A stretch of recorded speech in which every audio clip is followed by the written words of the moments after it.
Hello，歡迎收睇老 Best 上談啊！今日老 Best 咧就同大家傾下呢個保本投資存款 CPI 到底係啲咩啦？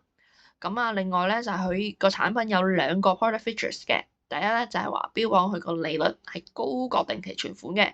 轉頭會睇翻一啲銀行嘅網站係咪真係咁啦？第二咧就係咧佢話咧100%保本啊！之前咧其實老 Best 咧出過一條片咧，就係講貨幣掛鈎存款嘅。最後咧我印證咗出嚟，話俾大家知咧，其實有機會咧，你到期嘅時候咧，個期權咧係有機會咧賺息蝕價嘅。同呢個產品有啲唔同。咁係咪今次呢個產品又有機會賺息蝕價咧？定係真係100%保本啊？老 Best 都會引用呢 case 同大家講。另外咧就係咧有一抽咁樣嘅 CPI 專用嘅名詞表，講咩啊？即係嗰啲咩歐式啊、美式啊、飲咖啡咩咁多呢啲咁嘅 terms 啊，都會同大家咧，即係每個 terms 講解下係啲咩嚟啦。希望咧呢條片係幫助到大家真係去投資呢啲產品嘅時候咧，你真正清楚明白自己係買緊啲咩嘅，同埋你承受緊一啲咩嘅風險。好啦，開始之前啦，講翻個 agenda 啦，即係頭先講話，會講下啲貨幣掛鈎保本產品啦，一啲簡介啦，佢嘅應用場景啦，投資風險要注意嘅事項係啲咩啦？另外咧都會講下少少呢個 channel 有啲 related 嘅嘢要注意啦，譬如咧證監係會監管呢個金融網紅 KOL 啦，咁樣。另外咧會預告下我做啲咩啦，同埋都會更新下我呢個 channel 嘅情況。開始之前咧都係戴翻個頭盔先啦，因為證監會去監管嗰啲金融 KOL 噶嘛，我就唔可以亂講嘢噶。所以呢條片咧我都係同大家講，呢個係一個個人觀點嘅分享嚟嘅，唔代表任何嘅投資建議。所以如果你哋真係要做呢啲產品之前咧，最好咧你就諮詢你哋嘅專業顧問啦。你哋嘅產品啊、投資經理啊咁樣啦，同埋最緊要呢一樣就係冇人可以取代嘅，就係你一定要做足功課，人哋講嘅嘢都唔好信晒十足，一定要自己做功課，同埋要 measure 到你承擔到幾多嘅風險，決定好先至去做。好啦，咁依家就講下呢個保本投資存款究竟是什麼呢？佢嘅簡稱咧就叫 CPI。Capital Protected Investment Deposit。言下之意咧就係話，佢係真係保本嘅喎，但係咧咩叫投資存款咧？其實好簡單嘅，佢亦都係一個叫結構性投資產品。但係今次呢個產品咧係唔涉及呢個貨幣兌換嘅，大家會唔會聽到有啲一頭霧水咧？其實之前同大家講過。有3集咧都講過咩嘢叫結構性投資產品，其實佢係分咗2個部分嘅。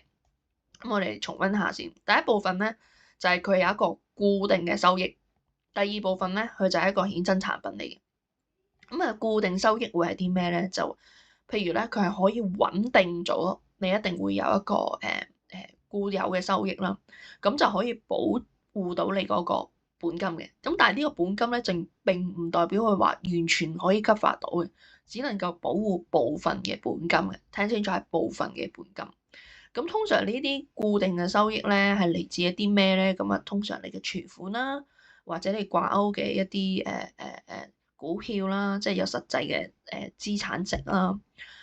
另外咧就係咧你呢啲咧衍生產品係咩咧？第一咧就係佢個功用咧就係幫你做期權。期權字面上嘅意思咧，就係喺一個時間一個時期入邊或者到期嘅時候咧，你可以行使一個權利。呢個權利可以做啲咩咧？通常咧就係控降啦，提高你嗰個投資嘅回報，去達成有一個特定嘅投資目標。呢啲通常會係咩啊？通常咧就係之前講嘅，譬如FCN 啊。ELI 啊，嗰啲咧就係一啲期權啦，即係股票上面嘅期權啊咁樣。佢通常亦都可以除咗係股票，亦都係指數啦。甚至乎上次呢條片啦，就係呢個貨幣嘅掛鈎啦。咁今次咧我嚟講嘅呢個產品咧，即係呢個保本投資存款咧，其實咧佢係屬於固定收益入邊嘅存款部分啦。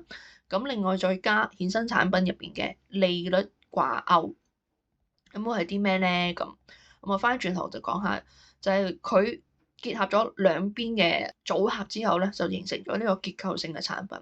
咁首先咧就頭先講咗話，佢個存款咧就會係有一個穩定性啦，個本金係會收翻嘅。咁啊，但係唔代表完全保障到個本金啊。咁啊，轉頭會講解點解話，唔係100% 保障個本金嘅喎。咁啊，另外咧就係咧呢個衍生產品咧，佢潛在回報咧，其實 CPR 呢個產品咧就係控乾嗰個利率嘅。咁而呢個產品最大嘅一個目標咧，就係咧其實佢比普通嘅定期存款咧，佢係提高咗一個利率嘅回報嘅。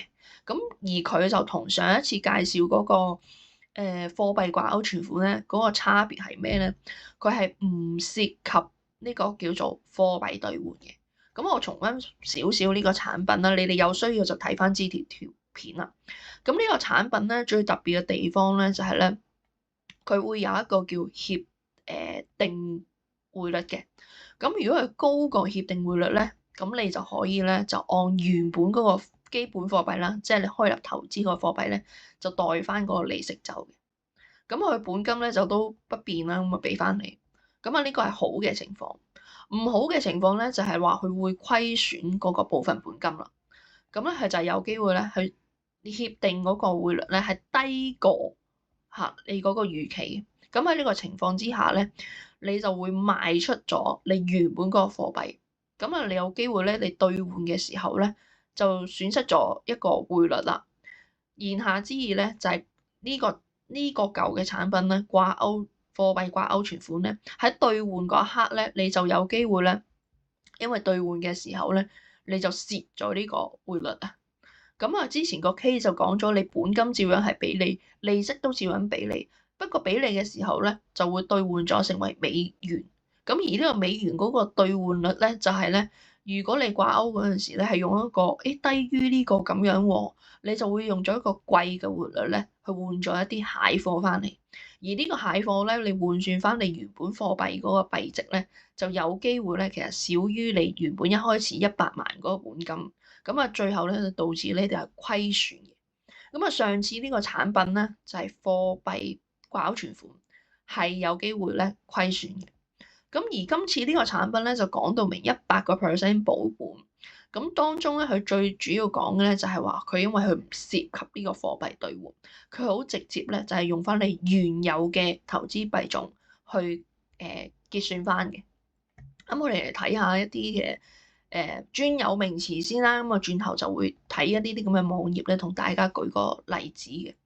好啦，首先咧呢個 CPI 咧入邊有啲咩名詞咧？咁啊呢度分咗3張 slide 同大家講。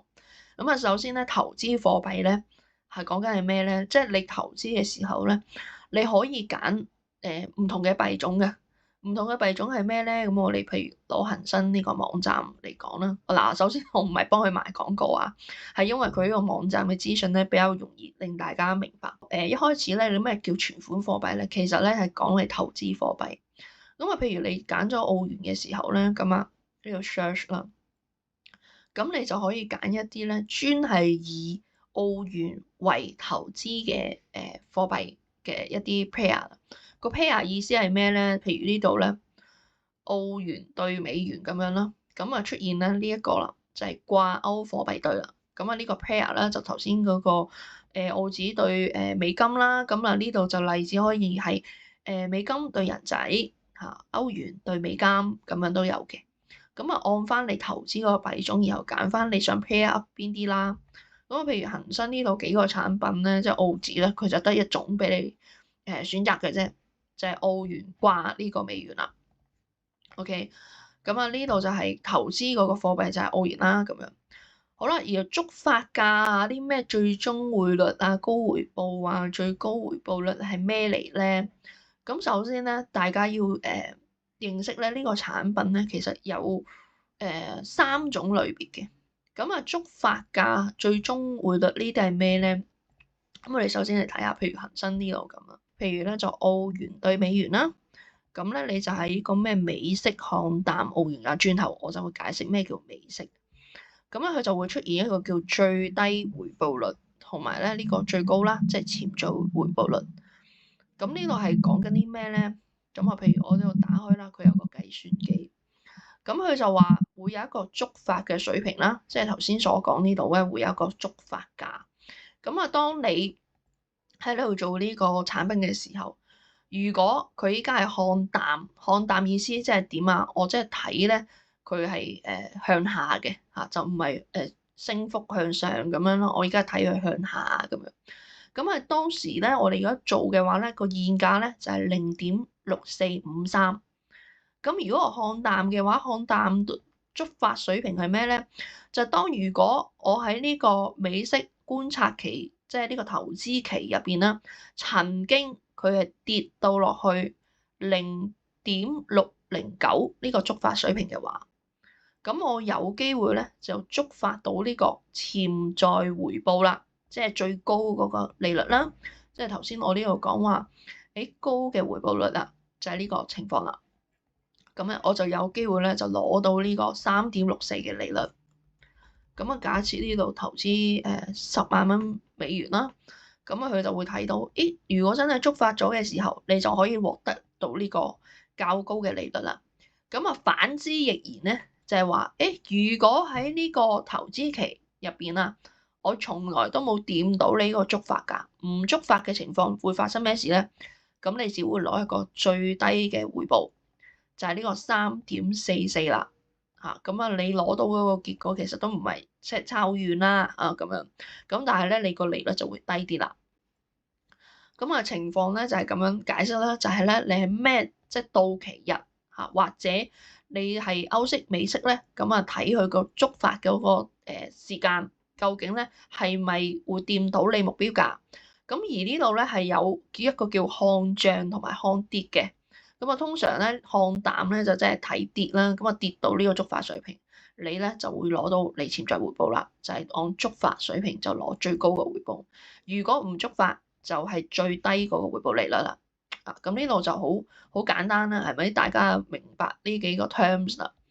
咁啊，咩叫最終匯率咧？咁啊呢度嚟呢度講少少咩叫歐息同美息，即係唔係飲咖啡啊？咁首先咧就係歐息同美息最大嘅差別咧，就係呢幾隻紅色嘅字。如果行使嘅時間佢係歐息嘅話，佢係當你成個投資期，假如3個月歐息嘅話，會係點咧？係到期嗰一日先至會計你最終嗰個匯率。意思係咩咧？咁我哋而家揾個 case 睇下先。我睇下有冇歐息嘅一個案例。好啦，呢個咧就複雜少少，係區間投資嚟。咁啊，anyway 啦，咁啊，只會開俾大家睇啦，順便講埋啦。咁啊，呢個就係美金對人仔啦。咁咧，佢呢度就係區間投資嚟嘅。咁啊，歐息意思係咩啊？頭先話到期嗰一日，如果今天係現價7.1034，咁交易區間咧呢個咧就係另外一種嘅玩法。呢種玩法咧係指話我係持續喺呢一個區間啊7.004呢度7.004至7.224，即係呢個灰色嘅 period 入邊不停咁樣震盪嘅話咧。如果我唔震出去或者震落去下邊嘅話，我只要 within 呢個區間不停咁樣震盪咧，我就可以攞到一個最高嘅潛在回報。咁如果係震咗上去上面或者震咗落去下邊咧，唔喺呢個區間入邊咧，咁咧我就攞最低嘅回報。咁呢個就係區間投資嘅玩法。咁而歐息係指咩咧？就係佢截到去你最尾嗰日呢一點即係完結呢張單嗰一日，究竟佢係價內定係價外？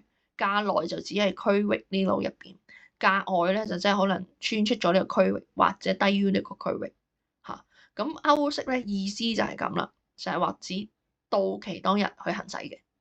咁而美息咧就再簡單啲嘅，美息咧就係咧任何一個 period OK，睇呢度有冇美式嗱？呢個美式區間，咁啊你見到個差別，佢都係有一個區間喺度咪？咁啊最大嘅差別咧就係話佢美式咧就係任何呢一個投資期入邊，只要你求其一日啊，任何嘅一天咧，你係觸發咗超出呢個界限，你就攞最低。如果佢仲喺呢個 period 入邊咧，咁你又安全啦，你仲係攞緊最高嘅潛在回報。咁好簡單，你睇到咧歐式同美式嘅差別咧，就係一個係睇到期當日嘅，另外一個咧就係睇到期日或者到期之前啊，任何嘅一個交易日咧就可以行使嘅。好啦，但係咧呢度咧注意咧，係咪話行使咗啊即刻好似其他嗰啲掛鈎咁樣，係咪即時咧就會結清張單？咁啊唔係嘅。咁啊呢度咧，我哋可以譬如呢個恒生咁樣啦，咁佢有一個條款表嘅，每一個產品咧賣緊啲咩，佢有一個條款表嘅。咁啊，譬如呢度咧，佢有一個説明啦。咁啊，今次咧呢個係一個區間啊嘛。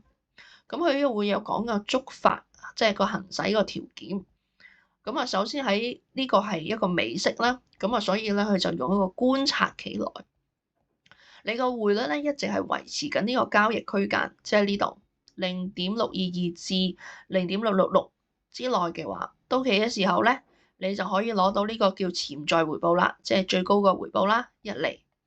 咁但係反之亦然咧，喺觀察期之內咧，如果佢任何嘅時間咧係高於或者低於呢個區間嘅話咧，咁會發生咩事咧？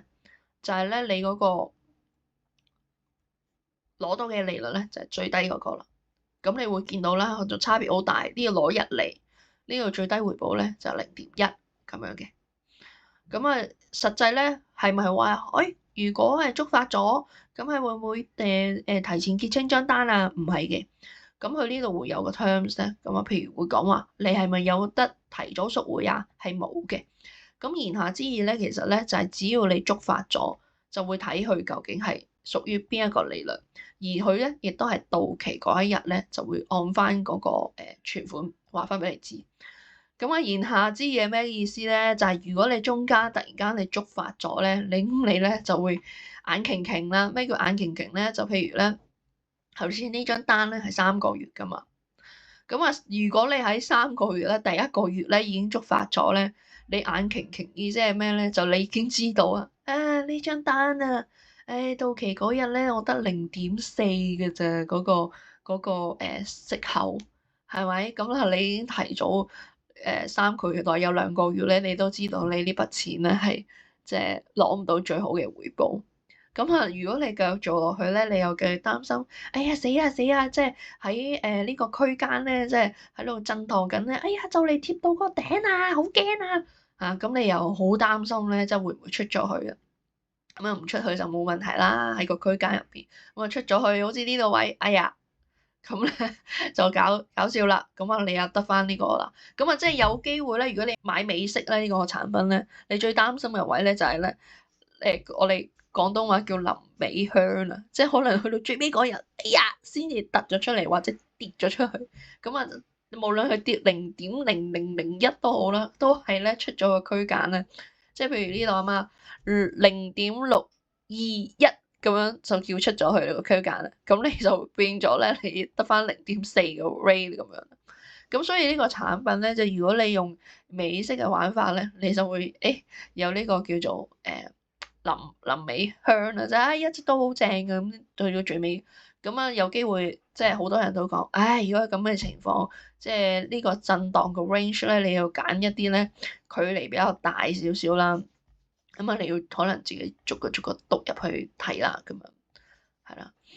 咁啊，呢啲可能300咁樣，近得滯咁啊。咁啊，但係當然啦，要睇翻嗰個貨幣係啲咩啦。咁樣就唔可以齋睇個距離嗰個大定少。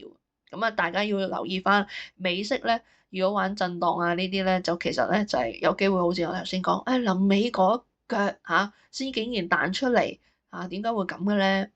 咁啊，但係如果歐式嘅話咧，就好明確㗎啦。總之我就計最尾嗰一日啦，即係我中間我就叫佛系啦。我唔理啦，等到最尾嗰日你先公佈個結果，咁啊唔需要提心吊膽咁樣啦。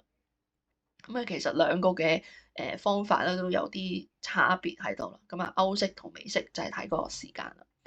咁啊，你哋都會見到咧，其實咧最大嗰個差別咧，嗱呢啲就咩可以鎖定收益或者止損咧？其實因為好多依家呢啲合約咧都係冇提前贖回嘅。咁所以如果你哋咧真係投資嘅時候咧，記得你買任何一張呢啲咧，你要睇清楚佢呢張咁樣嘅term sheet 啦，sheet 條款表啊，咁啊講到明啊，幾時投資啊，幾多號生效啊，咁啊到期嘅時候啊，有冇收費啊，你嗰個執行嘅條件係咩啊？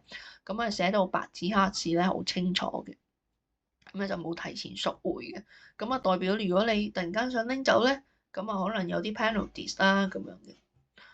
咁啊，而發行嗰個價格咧，就通常咧歐式咧就會叫即係貼近少少似定期存款啦，只不過會唔會個息口好啲嘅啫。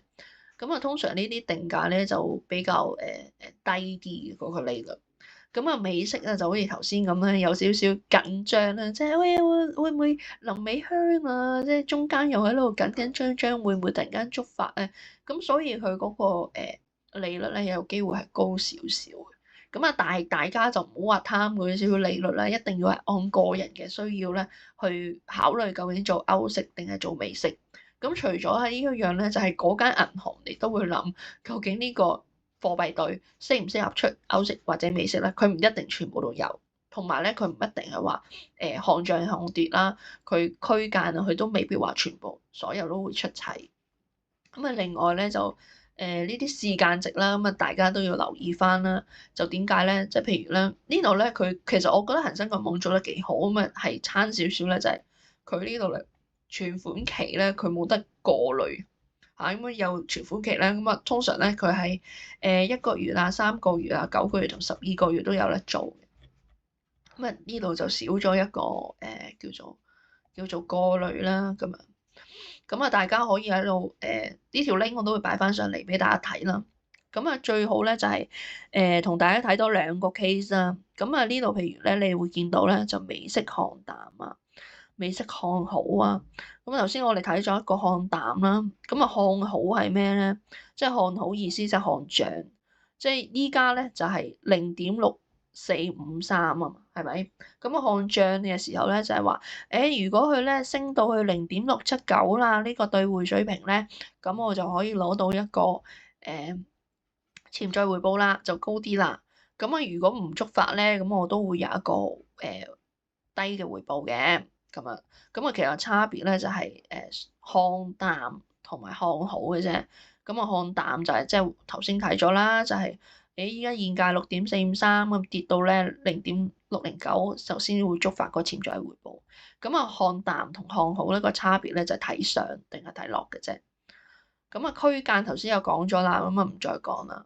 咁啊大家咧都留意翻個投資期啦，嗰個即係個 period 啦。咁啊特別係即係可能有陣時啲年尾啊美金啊比較強勢啊結算期啊，咁啊需求美金啊比較多嘅時候，個存款利率就或者嗰啲匯率就會拉升啊。咁同埋一啲結算啊，即係嗰啲套利交易嘅時候咧，某一啲時期嗰啲嘅匯率咧係會比較波動同浮動一啲嘅。咁所以你哋投資嘅時候咧，你哋要睇翻1個月、3個月、6個月嘅時候，會唔會係跌入一啲咁樣嘅period 入邊啦，即係特殊波動嘅日子啦。咁啊，你再考慮咧，究竟係睇淡睇漲啦，定係做頭先嗰個區間嘅？咁啊，其實有3款。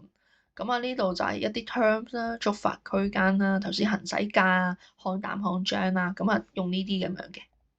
好啦，咁啊頭先綜合翻啦嗰啲例子咧，就係只會有3個情況。咁啊呢個特別都要講埋咧，就係情況 A 啊，最好咧就係合乎你預期啦，你睇帳嘅時候觸發到，咁啊攞最靚嗰個存款利率係咪？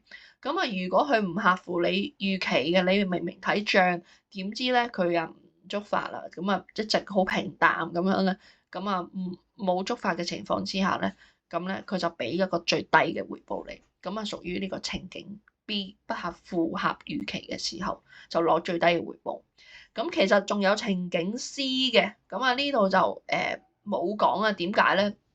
因為咧呢個情況係通常唔會發生，但唔代表唔會發生。發生啲咩事咧？之前其實美國咪話即係爆煲嘅時候咧，即係嗰陣時上年啊，咪有間銀行突然間消失咗嘅。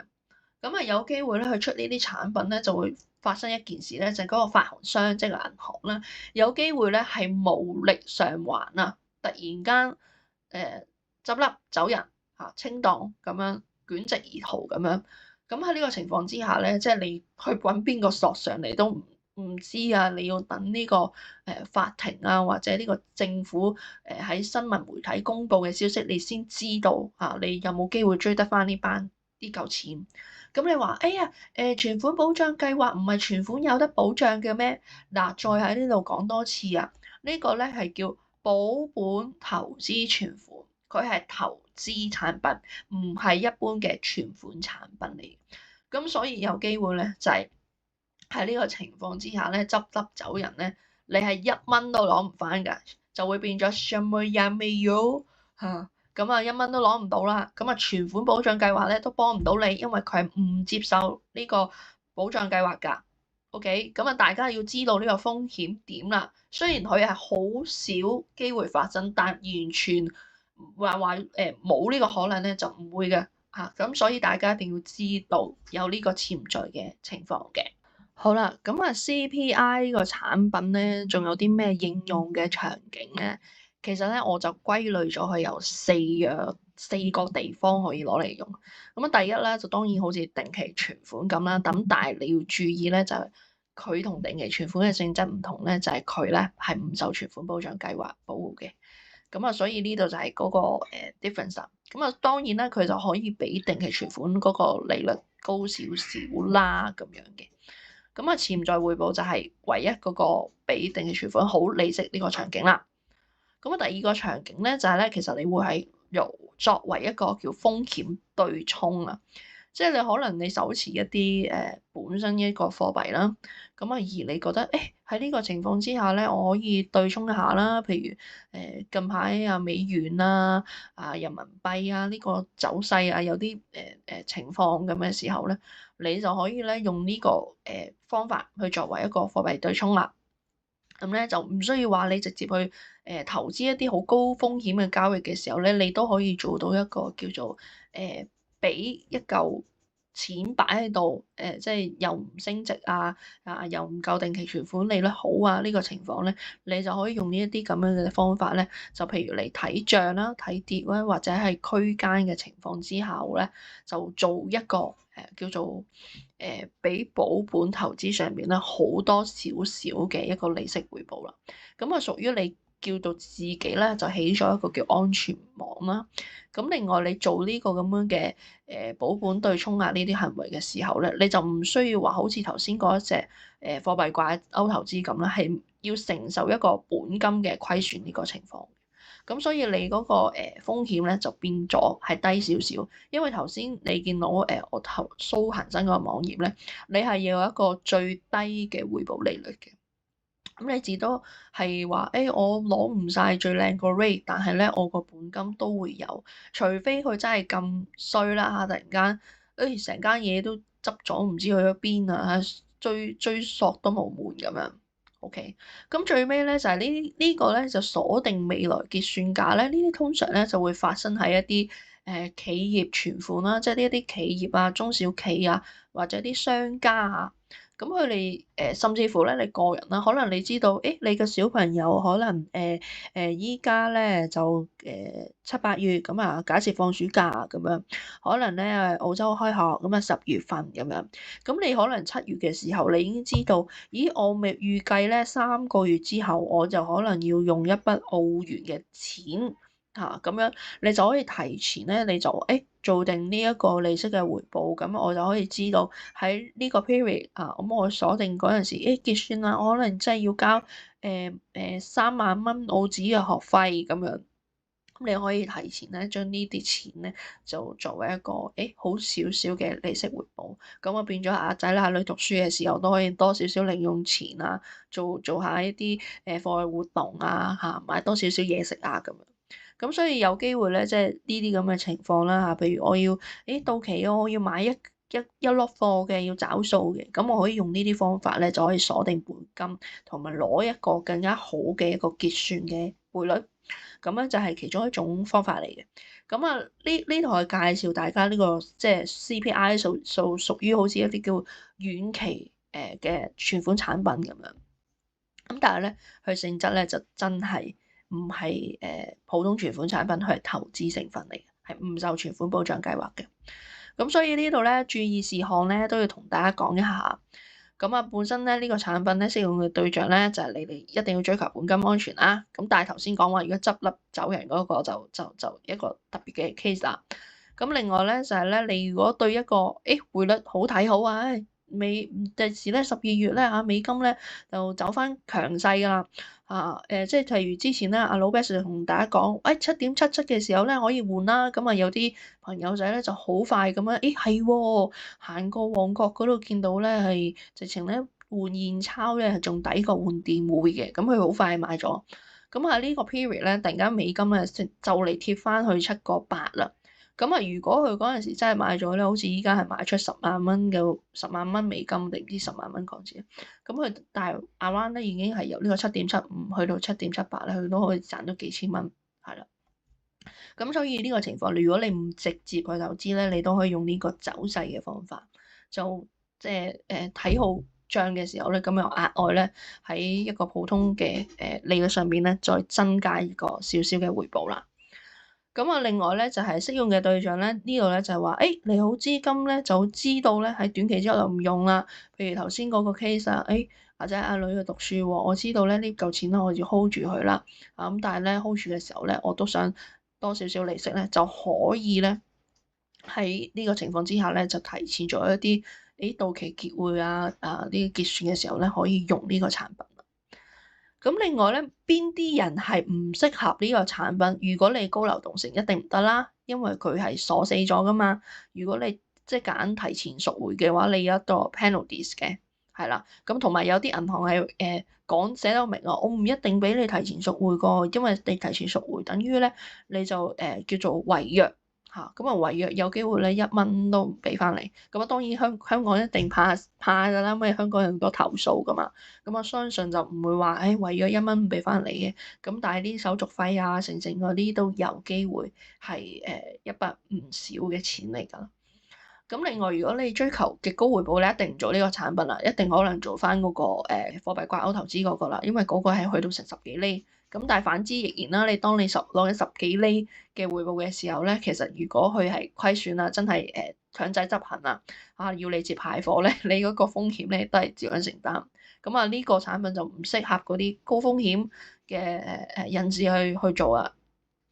咁但係咧，我就覺得咧，你哋嗰個投資組合上邊咧，一定係需要有一啲類似呢啲咁樣叫固定息率嘅產品嘅。咁啊，呢度就係話，如果你仲係誤會呢個產品係一啲存款保障計劃啊，一定攞得翻本金啊，咁啊，千祈唔好有咁嘅諗法。咁啊，呢啲係唔適用嘅對象啦。咁啊，投資大家一定要係揀翻一個有信用嘅銀行啦。即係譬如如果佢連嗰個 RM 叫你買呢個產品嘅時候，佢連呢個產品向漲看跌、歐息、美息同埋呢個區間都講唔清、解釋唔清嘅話，你就唔好即係相信佢啦，咁咪都烏下烏下噶嘛。咁啊，雖然香港就有呢個證監會去監管呢啲咁嘅結構性產品，但係依然咧就係銀行嘅職員同你嘅講解，包括佢會唔會寫你張 form 嘅時候連個利率都寫漏咗一個 digit 咧，好危險咧。咁呢啲咧就睇嗰個發行商嗰個信用啦。咁啊，譬如你間銀行有咩 check 卡，咁啊，起碼你都安心啲啦，係咪？咁啊，要睇翻呢啲發行商嗰個信用啦。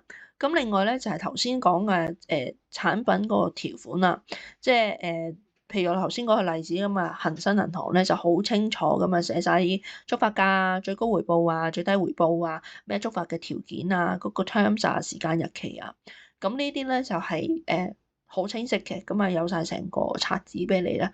咁你起碼你清清楚楚知道個合約嘅成分內容係啲咩啦。咁啊，大家一定要簽之前或者做呢啲網上銀行產品之前要睇清睇楚嚇。咁另外啦，咁啊你都要知道啦，咁啊最差嘅情況咧就係即係攞最低嘅回報利率啦。咁亦都係有機會，真係執笠走人啊！存款保障計劃都唔關你事啊！咁會點咧？即係1蚊都攞唔到。咁啊，呢個情況雖然係冇，但係大家一定要知道，都即係呢個即係點啊？瞬息萬變嘅市場啊，好多嘢都可能發生。咁所以大家亦都要有最壞嘅打算，就唔好以為咧，即係唔會或者低機會發生就唔會發生啊！咁好啦，咁依家咧就嚟講一啲就唔關頭先個產品嘅嘢啦，就算係老 Best 同大家吹下水咁樣啦。咁首先咧就話呢個咩證監監管咧就會呢個金融網紅 KOL 啊。咁其實呢單嘢咧都唔係即係一啲咩新鮮事嚟嘅。咁啊，即係近排咧呢啲嘅網騙啊，即係金融詐騙啊多咗嘅。咁啊，特別係啲券商啊，嗰啲咩 Facebook 啊、IG 咧，都多咗好多假嘅 fans page 啦。咁其中呢度咧，就其實6月嘅時候咧，證監會咧咁啊，就出咗一啲叫新聞資料啦，就講話要聯合咧去打擊呢一啲咁樣嘅金融網紅啊。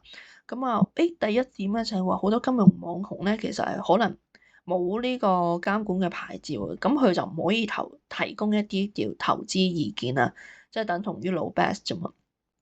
咁我都唔係叫提供大家投資意見，我純粹咧係同大家去做產品分析，去探討一下呢啲產品啊，講清楚一啲風險啊咁樣啦。咁我都會繼續咧自己監督自己咧，就唔好盡量同大家講嗰啲咩我幾時買啊，咩價格啊，嗰啲咧令到大家好似以為我俾信號你哋去買呢啲咧，咁我就唔做呢啲咁嘅嘢嘅。咁所以如果你哋咧留言問我啲咩股票價啊點睇啊，我就唔會覆大家嘅嗰啲，因為咧呢啲屬於咧就叫提供一個投資意見，咁可能就會觸犯咗呢個監管入邊嘅要求嘅。咁所以咧我依家做嘅咧都係同大家講話，呢個產品究竟佢係嗰個 product feature 係咩啊？佢嘅風險點係啲咩啊？咁啊，你哋大家要注意啦。咁啊，譬如咧，今日呢條片咧就同大家講呢個 CPI 咧。咁咧其實我之前都講過好多次咧，就係你哋做任何投資之前咧，一定要做好自己嘅風險管理。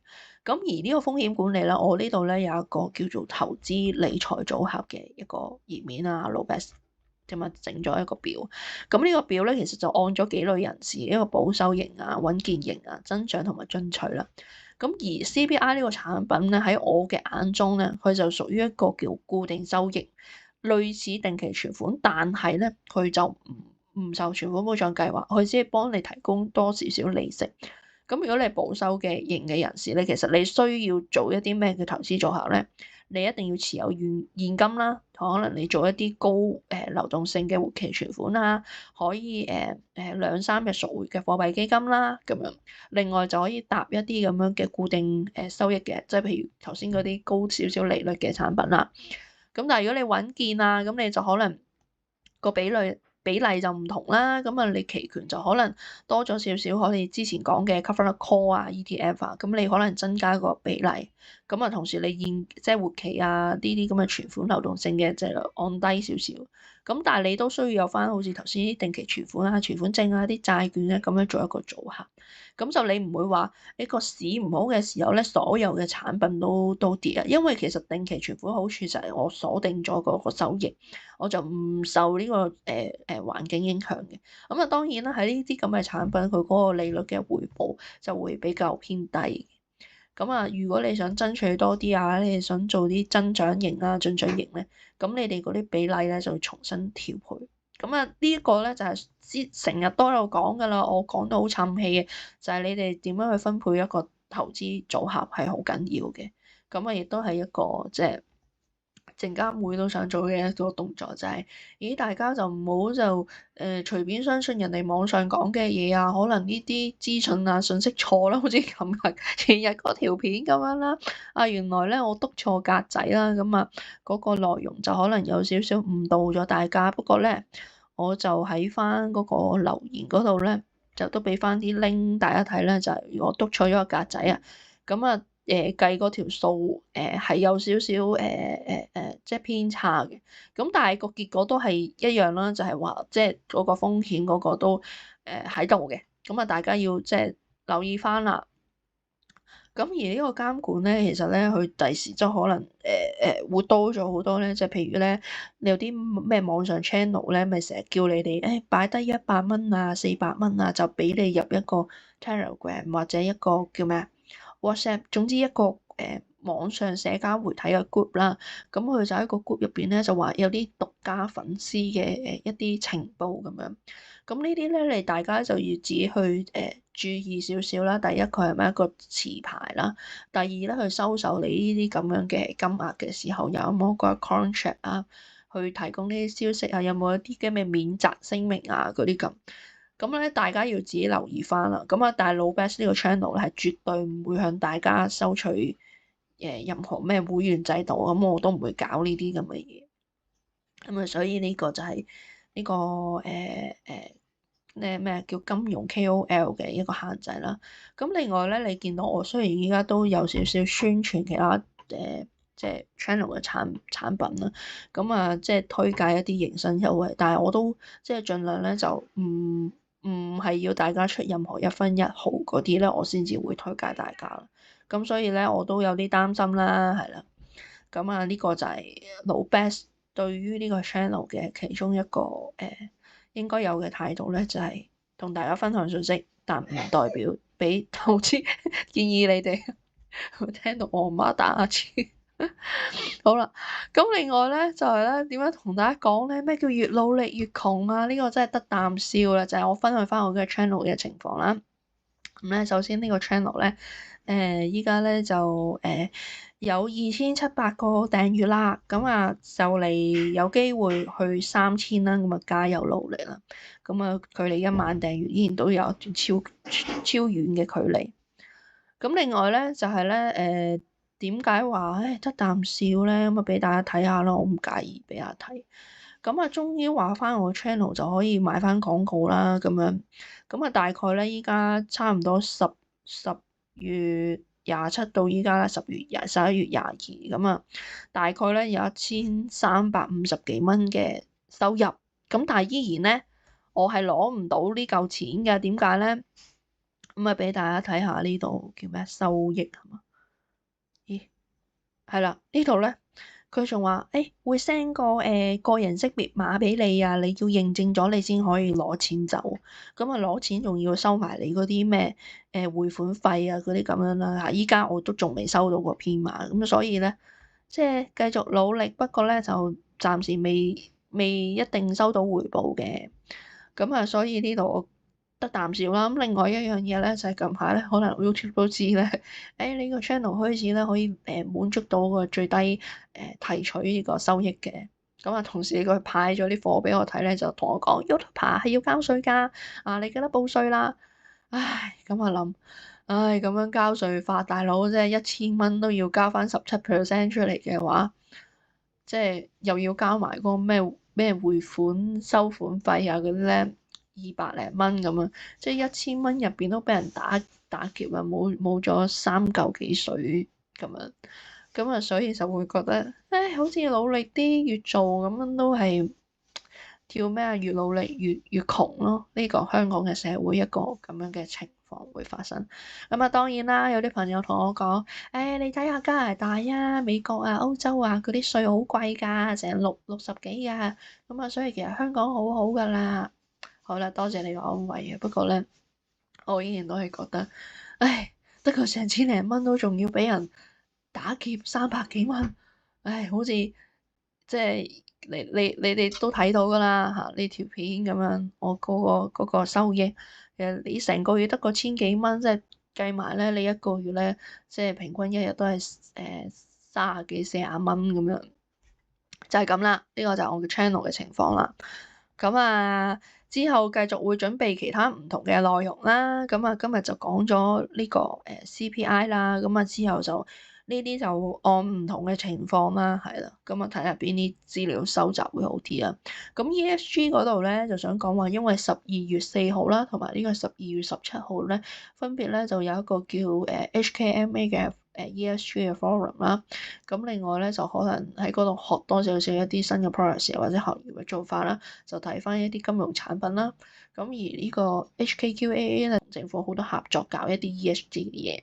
咁到時咧亦都會有嗰個 forum 咧，佢有一個 session 咧就係講一個銀髮經濟。咁可能未來出年就會多咗好多標注去一啲叫長者啊，或者一啲銀髮族嘅一啲金融產品。咁到時如果有嘅話，我都share 多少少 information 啦。咁另外仲有一 part 咧，就講話我哋呢個淨碳排放一啲咁樣嘅清零嘅一啲指標或者一啲政策出台嘅時候咧，影響到一啲咩嘢嘅股票啊或者基金啊呢啲咁嘅產品會產生出嚟，咁係咪一個良好嘅投資機會？希望喺嗰一兩日咧，我都幫大家咧喺一啲正式嘅一啲金融場合入邊咧，收多少少料翻嚟同大家分享啦。咁啊，另外呢啲咁樣嘅個股啊教學咧，都同步慢慢搞緊啦。好啦，咁啊，成條片今日就大概係咁啦。咁啊，都係戴翻個頭盔咧，就大家咧就做任何投資之前，記得做好自己嘅功課。唔識咧就問翻你嗰個專業顧問啦，投資顧問去攞意見啦。咁啊，最後咧就一定要睇清楚啲 terms 條款細則啊，了解到自己情況先做啦。咁啊，我就好長氣㗎啦，係有咩問題咧就留言講啦。咁啊，記得咧就訂閱、俾讚同埋 share 俾你啲朋友仔啊。如果佢唔知做呢啲咩產品，咁好啦，今日條片就係咁啦，多謝晒，拜拜。